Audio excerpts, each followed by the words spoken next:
Haleluya, shalom, selamat pagi saudara yang dikasih dalam Tuhan. Puji Tuhan, Tuhan Yesus baik.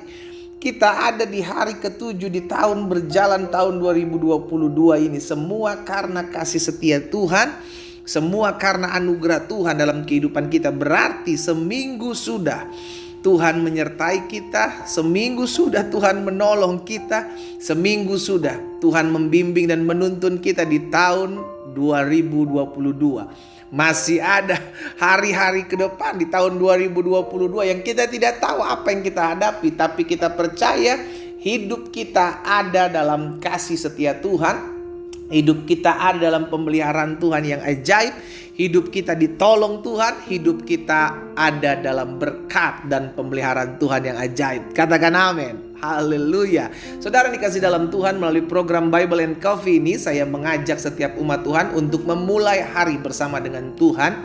Karena kita percaya langit dan bumi akan lenyap, tapi firman Tuhan tinggal tetap. Apa yang keluar dari mulut Allah pasti tergenapi, pasti terjadi. Karena itu Yesus mengingatkan kepada setiap kita, carilah kerajaan Allah serta kebenarannya terlebih dahulu, maka semuanya akan ditambahkan kepadamu. Saudara dikasih dalam Tuhan, bersamaan dengan hal itu saya juga mengajak setiap umat Tuhan yang sudah terberkati melalui program Bible and Coffee ini untuk kembali membagikan kembali renungan singkat ini, agar banyak umat Tuhan lainnya yang mungkin hari-hari ini mengalami masalah, mengalami pergumulan, juga boleh turut dikuatkan, juga boleh turut diteguhkan imannya. Karena saya percaya sebagaimana kita mengalami berkat Tuhan, kita rindu orang lain juga mengalami berkat yang sama. Mereka dikuatkan, mereka diteguhkan, mereka punya masalah namun mereka keluar sebagai orang-orang yang lebih daripada pemenang. Karena itu saya berdoa biar Tuhan memakai setiap kita untuk menjadi perpanjangan tangan Tuhan, menjadi berkat bagi umat Tuhan lainnya. Bahkan mungkin bagi orang-orang yang belum mengenal Yesus yang ada di akun-akun media sosial kita, juga boleh turut diselamatkan oleh karena Tuhan memakai setiap kita membagikan yang ada dalam kebenaran firman Tuhan. Puji Tuhan. Mari saudara dikasih dalam Tuhan, kita akan kembali merenungkan firman Tuhan. Kita berdoa. Bapa, kami mengucap syukur karena kasih setia Tuhan menopang kami, kasih setia Tuhan menolong kami, memampukan kami melalui hari demi hari yang harus kami jalani. Tepat seminggu sudah di hari ini kami melihat pertolongan Tuhan. Betul masih ada pergumulan dalam kehidupan kami yang harus kami jalani, yang harus kami selesaikan. Tapi kami tahu kalau kami masih kuat berdiri tegak di hari ini, mencari Tuhan, menyembah Tuhan, semua karena kebaikan Tuhan, semua karena anugerah Tuhan. Karena itu ya Bapa yang baik, pagi hari ini sebelum kami memulai segala sesuatunya, kami perlu firman-Mu, kami perlu arahan-Mu, kami perlu tuntunan-Mu. Bicara bagi masing-masing kami ya Roh Kudus. Di dalam nama Tuhan Yesus kami berdoa dan kami bersyukur. Haleluya. Amin, amin. Puji Tuhan. Nah saudara yang dikasih dalam Tuhan, ada satu kebenaran firman Tuhan yang hari ini saya mau bagikan buat setiap kita. Di dalam Kejadian pasalnya yang keempat, ayat 5 dan ayat yang ke-6. Kisah tentang Kain dan Habel. Saudara dikasih dalam Tuhan, perhatikan Kejadian pasal 4 ayat 5 dan ayat 6. Tetapi Kain dan korban persembahannya tidak diindahkan Tuhan. Berarti persembahan Habel yang adalah kambing domba diindahkan oleh Tuhan. Tapi Alkitab mencatat Kain dan korban persembahan tidak diindahkan oleh Tuhan. Ya kan, sampai hal ini banyak yang tafsirannya sudah dikasih dalam Tuhan. Ada yang bilang karena Habel mempersembahkan domba, ya kan, ada darahnya, tapi Kain tidak. Jadi ada begitu banyak tafsiran. Tapi saudara dikasih dalam Tuhan, yang perlu kita ketahui dua-duanya, baik Habel maupun Kain, sama-sama mempersembahkan korban persembahan, sama-sama memberikan sesuatu kepada Tuhan. Dan saya percaya bukan soal apa yang diberikan kepada Tuhan, tapi yang terpenting adalah sikap hati, ya kan? Dan terbukti ketika Habel persembahannya diindahkan dan Kain persembahan tidak diindahkan, lalu apa yang dikatakan firman Tuhan selanjutnya? Apa yang terjadi? Lalu hati Kain menjadi sangat panas, saudara. Lihat, Tuhan lebih concern kepada hati seseorang daripada apa yang dipersembahkannya. Itu sebabnya ketika Yesus melihat ada janda miskin memberikan persembahan 2 peser, maka Yesus bilang sesungguhnya janda miskin ini memberi lebih banyak daripada orang-orang yang memberi. Kenapa? Walaupun yang Yesus lihat persembahannya 2 peser. Berarti bukan soal apa yang menjadi persembahannya, bukan soal apa yang menjadi korban persembahannya. Bukan karena Habel mempersembahkan ada darahnya, ada domba dan darahnya, dan Kain mempersembahkan hasil tanah dan itu tidak diindahkan. No, tapi sikap hati Kain, dan itu terbukti.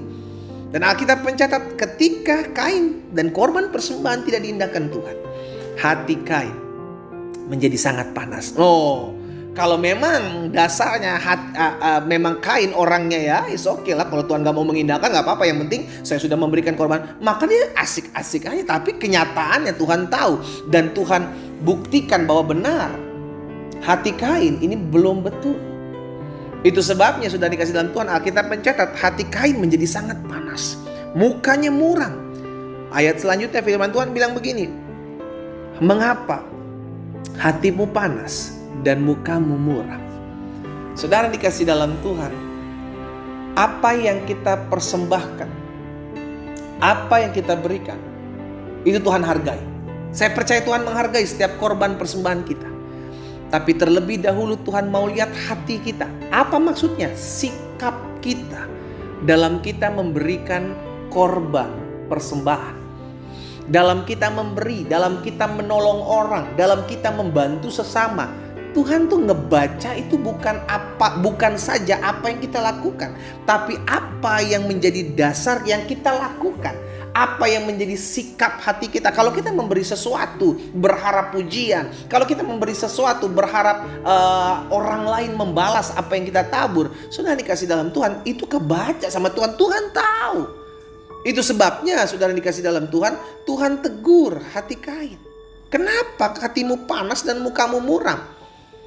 Padahal Tuhan, Kain sudah mempersembahkan korban. Apakah itu tidak cukup? Berarti yang Tuhan mau bukan hanya persembahannya, bukan soal hanya pemberiannya, tetapi sikap hati kita. Saudara yang dikasih dalam Tuhan, di hari ini, secara khusus di hari ke-7, kita akan memasuki hari-hari ke depan di tahun 2022 ini. Saya berdoa agar ketika kita melakukan sesuatu yang baik melakukan menolong orang, memberikan sesuatu kepada orang, biarlah kita memiliki hati yang berkenan kepada Tuhan. Saudara yang dikasih dalam Tuhan, Tuhan lihat bukan hanya apa yang kau berikan.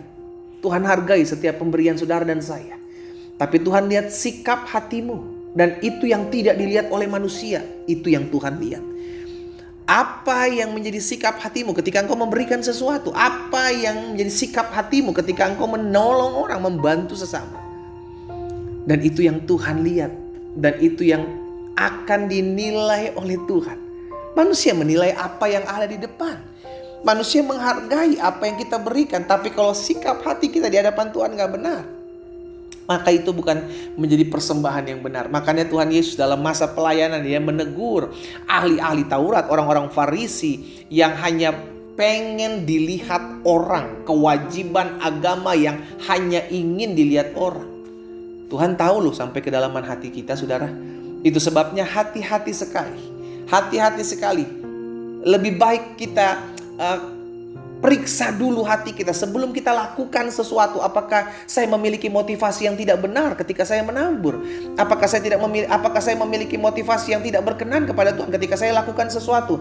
Kalau sampai kita sadar ini karena kita lakukan karena kita minta dipuji orang, minta dihargai, bahkan ada yang berharap supaya orang buat yang sama, saudara dikasih dalam Tuhan, lebih baik jangan dulu deh. Lebih baik jangan dulu. Kenapa? Karena motivasimu itu yang menjadi dasar apa yang Tuhan lihat dalam kehidupanmu. Sehingga apakah persembahan kita benar? Apakah sesuatu yang kita buat, pemberian kita itu benar di hadapan Tuhan? Tergantung apa yang ada di dalam hati kita. Kita berdoa, kita datang kepada Tuhan. Bapa, dalam nama Yesus, hari ini kami belajar satu hal, bahwa kami harus memberikan korban yang benar, persembahan yang benar, persembahan dari dalam hati kami, persembahan dari hidup kami. Kami mempersembahkan dengan iman kami. Kami memberi persembahan dengan hati yang rela, hati yang jujur, karena semuanya terbuka di hadapan Tuhan. Bukan hanya sebagai suatu ritual atau liturgi ibadah yang kami lakukan, tapi biarlah kami mempersembahkan sesuatu yang membuat Tuhan dimuliakan dan kami didapati Tuhan berkenan di hati kami. Tuhan, hamba berdoa buat setiap umat yang oleh Tuhan percayakan untuk hamba layani dalam setiap penyampaian firman Tuhan di pagi hari. Biar setiap kami yang mengambil waktu merenungkan firman Tuhan, kami selalu memiliki hati yang benar di hadapan Tuhan, motivasi yang berkenan di hati Tuhan ketika kami melakukan sesuatu, karena sesungguhnya yang Tuhan lihat adalah sikap hati kami, dan sesungguhnya yang Tuhan lihat adalah apa yang ada dalam hati kami yang seringkali tidak dilihat oleh manusia. Hamba berdoa dan hamba ucapkan berkat buat umat-Mu di dalam nama Tuhan Yesus. Haleluya. Amin, amin.